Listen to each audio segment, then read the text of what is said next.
বান্দরবান জেলা বিএনপির পক্ষ থেকে সর্বস্তরের নেতাকর্মীদের সাথে নিয়ে গণমিছিল অনুষ্ঠিত হয়েছে আজ।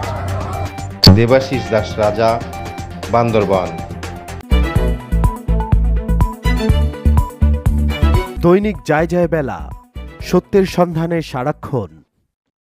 আজ শুক্রবার ১৬ই আগস্ট বিএনপির ভারপ্রাপ্ত চেয়ারম্যান দেশনায়ক তারেক রহমানের নির্দেশনায় সকল সম্প্রদায়ের সামাজিক নিরাপত্তা নিশ্চিত করার লক্ষ্যে বান্দরবান জেলা বিএনপির সাধারণ সম্পাদক জাবেদ বেজার নেতৃত্বে আজিজনগর সাংগঠনিক সম্পাদক ও উপজেলা বিএনপির উদ্যোগে সম্প্রীতি সমাবেশ ও গণমিছিল অনুষ্ঠিত হয়।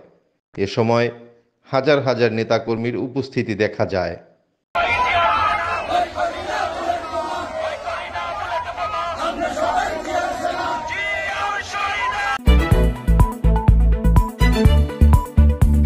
দৈনিক যায় যায় বেলা, সত্যের সন্ধানে সারাক্ষণ।